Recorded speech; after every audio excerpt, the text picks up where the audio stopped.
你知道吗？我们的血管就像城市的物流网，24小时不停运送氧气和养分，也帮你清运垃圾。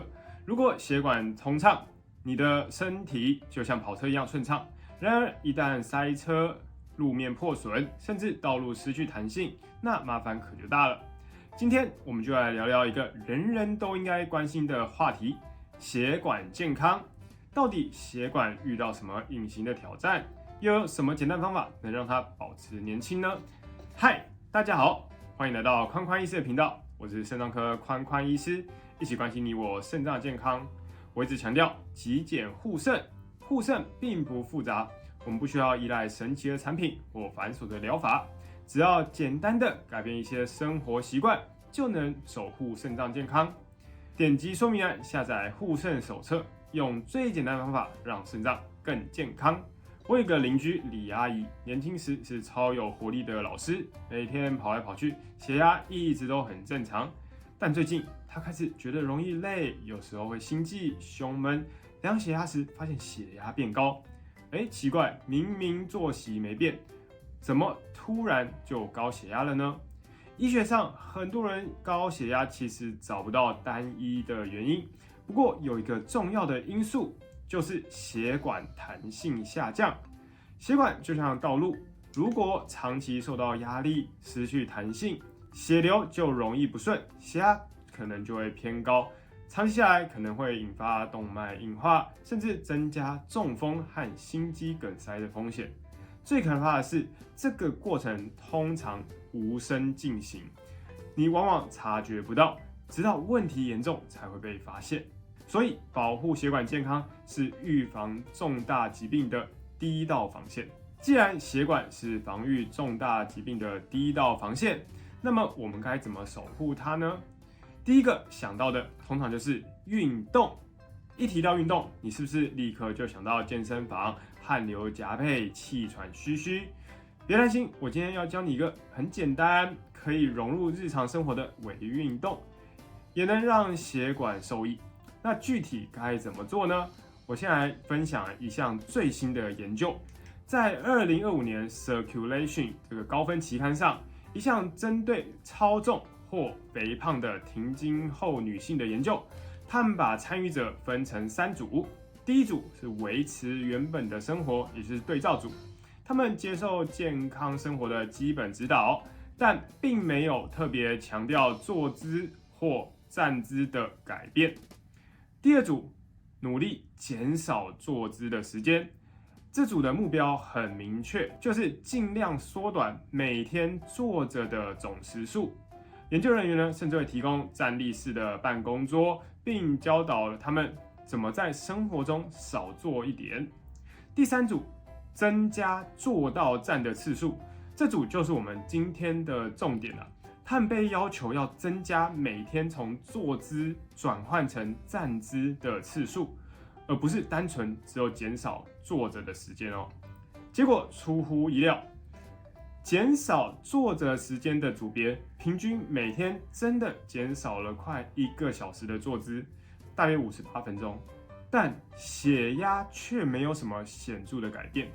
这让研究人员相当惊讶，因为过去我们总是以为少做一点就有用，就可以降血压，但结果却不如预期。然而，那组增加坐到站转换的组别效果惊人。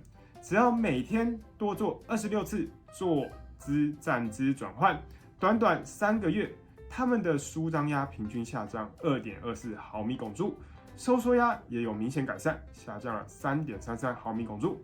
这个下降幅度真的不是小事。为什么会这么神奇呢？研究发现，我们每一次从坐到站，你的大腿和小腿肌肉就会收缩，就像替血管做了一次按摩。这个动作会促进血液回流，加快全身血液循环，刺激血管内皮细胞释放更多一氧化氮，让血管放松、舒张，还能帮助排掉一些代谢废物。这个过程有个专业的名称叫做减应力 （shear stress）。简单来说，它就像血管的物理治疗，让血管壁变得更有弹性，也就能控制血压。所以，不只是去健身房或跑马拉松，只要每天我们能够多做几次，做到站转换，就能启动血管的自愈力，让血管保持年轻。那么，怎么每天做到26次的做到站转换呢？听起来很复杂，其实比你想的还要简单。举例来说，我们可以看电视广告时，不要滑手机，站起来走个2步。工作或读书一段时间，设定闹钟，提醒自己起立伸展，顺便做个2次，坐下再站起来。喝水时，顺便站起来活动个30秒。接电话时，改成站着讲。开电脑工作前，先站起来伸展一下，再继续工作。我的一位病人，王阿姨，以前也常说，能坐就不要站。但我跟她分享这个方法后，她开始在切菜时多走几步路，看新闻时中途站起来。结果她跟我说，不止身体更轻松，精神也变好，血压也比较稳定了。所以别再说没时间运动了。从今天起，我们至少从增加坐到站次数开始，给血管一个小小的活化机会。刚刚我们聊到动起来，但光靠运动还不够啊，饮食也是很重要的一环。血管最怕什么呢？很简单，炸物甜点，像是炸鸡、薯条或甜甜圈；加工的肉品，像是香肠、培根、腊肉，还有含糖饮料，像是手摇饮、汽水。这些坏朋友会制造大量的氧化压力，促进慢性发炎，让血管加速老化。那血管最喜欢什么呢？深绿色的蔬菜，像是菠菜、羽衣甘蓝；多酚类水果，像是蓝莓、葡萄；富含 Omega-3 的好油和鱼，像是鲑鱼、核桃；再加上全谷豆类，这些都是血管的保护伞。我有个病人林阿姨，年轻时喜欢吃炸鸡配手摇饮，觉得自己年轻不怕，结果停经没几年，3高全部都报到了，吓得她赶紧戒掉所有含糖的手摇饮。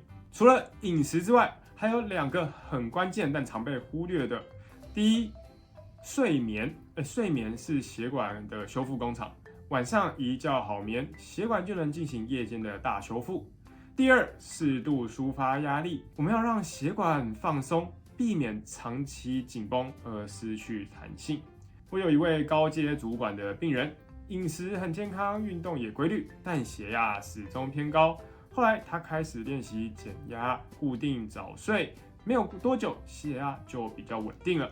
这提醒我们，光靠饮食和运动也还不够，睡眠和压力也是保持血管年轻的重要秘密。总结一下今天内容，我们的血管是身体最忠实却也最沉默的伙伴，它每天辛勤运送血液，不会抱怨，但当它出现问题时，通常已经很严重了。不要等到血压飙高、胸口闷、头晕才想到我要保护血管了，那时候可能已经错过最佳修复时机。现在你已经知道让血管健康的3大关键，而且简单无需花大钱，从今天就开始行动吧。第一，增加坐站转换次数，我每天可以至少26次做到站的转换，每一次起身都像是给血管做一个深层的按摩，帮助血管保持弹性。第二，吃对食物，保护血管健康，像是深绿色的蔬菜、多酚水果、富含 Omega-3 好油和鱼、全谷豆类，都是血管的保护伞。第三，全方位呵护血管，包含规律运动、高品质睡眠以及抒发压力。记住，我们多站一次，多走一步，多吃一份健康饮食，你的血管就会以更长久的健康回报你。以上是我今天的分享，感谢大家的观看，希望今天的分享对你们有所帮助。如果喜欢我的内容，欢迎按赞、订阅、分享、开启小铃铛。我是肾脏科宽宽医师，一起关心你我肾脏健康。我们下次见，拜拜。